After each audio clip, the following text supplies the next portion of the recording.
Assalamualaikum warahmatullahi wabarakatuh. Perkenalkan, nama saya Sri Ramdayani dengan NIM 23030150133 dari PJKRC. Di pembelajaran kali ini kita akan bahas tentang pendidikan inklusif. Materi hari ini memuat tentang 1.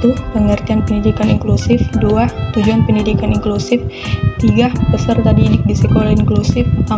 Klasifikasi ABK. Pertama itu pengertian pendidikan inklusif.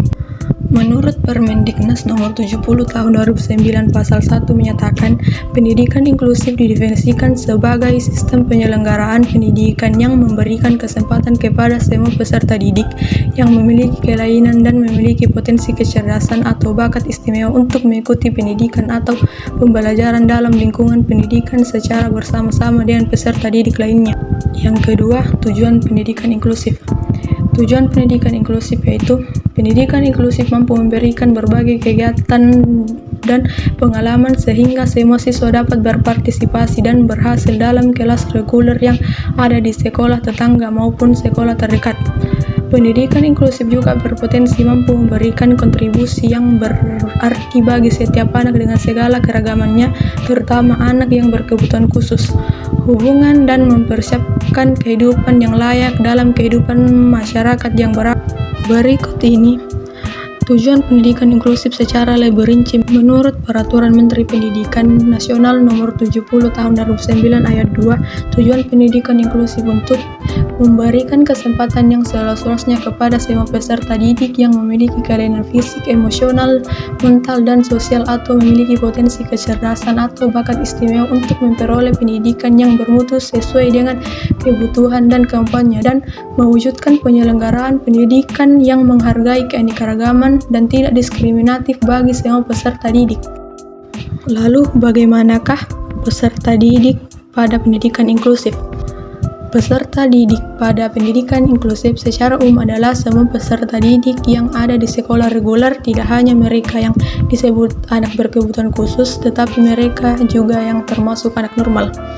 Anak berkebutuhan khusus adalah anak yang signifikan atau bermakna mengalami kelainan, masalah, atau penyimpangan baik secara fisik, sensomotoris, mental, intelektual, sosial, emosi, perilaku, atau gabungan dalam proses pertumbuhan dan perkembangannya dibandingkan dengan anak-anak lain seusianya, sehingga mereka memerlukan pelayanan pendidikan khusus.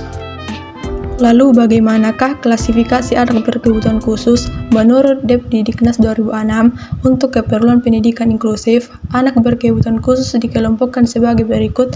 1. Anak dengan gangguan penglihatan. 2. Anak gangguan pendengaran. 3. Anak gangguan motorik. 4. Anak berbakat. 5. Anak gangguan intelektual. 6. Anak lamban belajar. 7. Anak berkesulitan belajar spesifik. Anak gangguan bicara, dan anak gangguan emosional. Berikut ini adalah penjelasan lebih lanjut tentang klasifikasi ABK. Anak dengan gangguan penglihatan. Anak dengan gangguan penglihatan memiliki karakteristik sebagai berikut. A. Tidak mampu melihat. B. Tidak mampu mengenali orang pada jarak 6 meter. C. Kerusakan nyata pada bola mata. D. Sering meraba-raba atau tersandung saat berjalan. E. Mengalami kesulitan mengambil benda kecil di dekatnya. F. Bagian bola mata yang hitam berwarna keruh atau merah dan kering. G. Peradangan hebat pada kedua bola mata. H. Mata terus bergoyang dan menggosok-gosok mata secara berlebihan.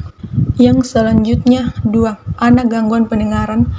Tuli adalah kehilangan pendengaran yang sangat berat sehingga indera pendengaran tidak berfungsi dan karenanya perkembangan bahasa bicara menjadi terhambat.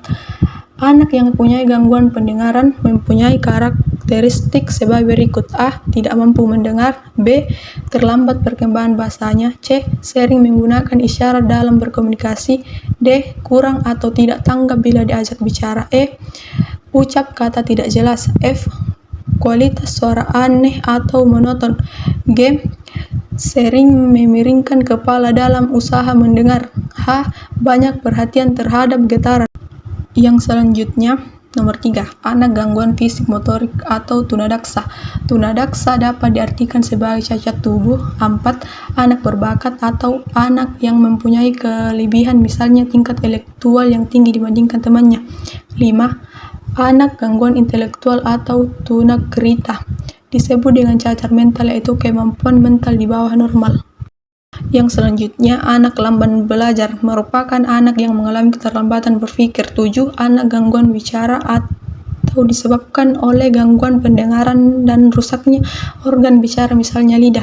8. Anak gangguan emosional dan sosial mengalami kesulitan dalam penyesuaian diri dan bertingkah laku tidak sesuai dengan norma-norma yang berlaku. Jadi, dapat ditarik kesimpulan bahwa pendidikan inklusif memiliki peran yang sangat penting, yaitu untuk menjamin hak setiap orang agar mendapatkan pendidikan, menghilangkan diskriminasi terhadap anak berkebutuhan khusus, dan meningkatkan mutu pendidikan. Jadi, sekian pembahasan materi dari saya. Wassalamualaikum warahmatullahi wabarakatuh.